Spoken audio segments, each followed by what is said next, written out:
waxaan maanta shirkan kale caawa aan u qabanaynaa dhacdadii maanta dhacday sida ay bulshadu la socoto ama maanta laga warhayay dhacda ka dhacday jeelka weyn ee magaalada Hargeysa halkaasoo markii ay dhacdadu dhacday ay qaar kamida warbaahintu tageen saxafiyiinta Soomaaliland ee ka hawlgala xarumaha warbaahineed kala duwan iyo kuwa ka hawlgala barahooda bulshadaba halkaas oo markii hawshaasi ay dhacday runtii ciidankii halkaa joogay ay xidhxidheen saxafiyiin tiradoodu ay gaadhaysay ilaa imika intaanu ogaanay ilaa 15 saxafi oo meelo kala duwan ku xidhan oo ay ku jireen laba hablood arrintaasoo markii hawshaasi dhacdada laga soo dareeray aanu kala macaamilaan aanu la hadalnay mas'uuliyiinta amniga gaar ahaan taliyaha ciidamada booliska oo aanu arrintaasi aanu kala xaalay runtiina oo aad iyo aad uga mahad celinayno in markiiba hablihii gaar ahaana Sagal Mustafa oo VOA ka hawlgasha markiiba oo ku jirtay saldhigga dhexe iyo Naciimaba la sii daayay oo iyaga aan shuruudna lagu xidhay waxba lagu xidhay markii uu taliyo naga aqbalay wili labada hablood oo sii deeyna intii kale ee soo hadhay oo saldhigyo kala duwan ku xidhan waxa anaga noo suurta gashay ka soo jaahan inaanu iyadoo xilli dambe ay ahayd aanu tagno saldhigga dhexe oo halkii ugu weynaa ayaan islahayn saxafiyiintu way ku xidhan yihiin laakiin aan ugu tagnay Sagal Mustafa iyo 5 saxafi oo kale oo ku xidhan oo halkaasi joogay Sagal markii la sii daayay 5 saxafi oo kale ku xidhan waxa kale oo aanu booqanay xarunta Home Cable TV oo runtii markii hawshaasi dhacday ka bacdi ayadana ciidan galeen oo halkaasi qalab yaalay oo 2 kameradood iyo ay soo qaateen saxafiyiin iyo hawlwadana halka markaa ku shaqeynayna la soo xidhay iyagana tiradoodu ay dhan tahay 6 saxafi iyo saxafi kale oo Home Cable ka tirsan isagana banaanka laga xidhay guud ahaan xarunta warbaahineed 7 saxafi baa ka xidhan iyo 4 kale ee kula jira saldhigga dhexe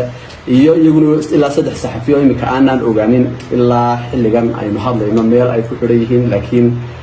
aanu ka warqabno inay xidhan yihiin oo ay ka mid yihiin Axmed iyo ay ka mid yihiin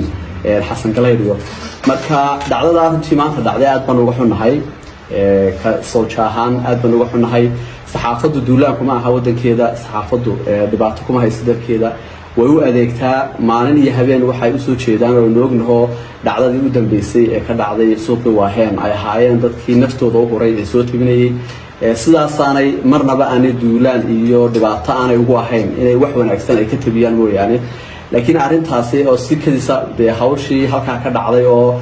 xilli iska kadisa iyo xilli kulayla oo ciidamadii laftoodu ay markaas u yimaadeen ay hawshaasi dhacday anagu wixii dhinacayaga saxaafadahan aad iyo aad baanu uga xunahay wixii nagu dhacayna aad baan uga xunahay saxaafada Soomaaliland dastuurkeena ayaa dhagaynaysa inay xor tahay oo ay dhacdooyinka tibin karto hadana dhacdooyinkii waxa loo eegaya anshaxii saxafinimo iyo wixii moralka iyo akhlaaqiyadka u wanaagsanaa ay tibinayeen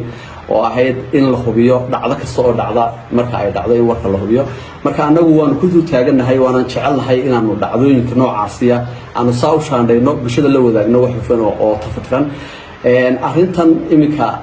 caawahan habeenimo nooga dhacday oo markii sidii hawshan ugu jirnay xilli dambe noqotayna waanu ka ballanay taliyaha iyo mas'uuliyiinta kale ee amnigaba in bari aanu ka sii anba qaadno halka oo laga wada hadlo sidii saxafiyiinta tiradooda iyo loo sugi lahaa iyo xarumahaba sidii aan uga hawlgali lahayn hawshaas sidii aan isaga dhameyn lahayn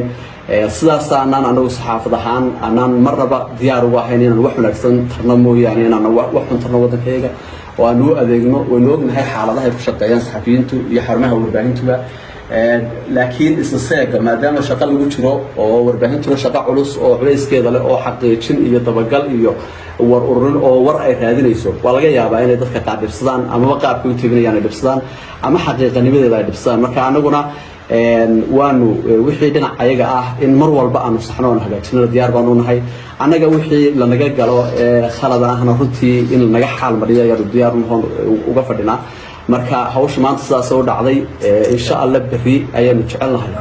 in aynu hawsha ka sii anba qaadno inta aynu ognahay saxafiyiinta qaar baa ayaa dhaawac qaba oo nabar ku dhaceen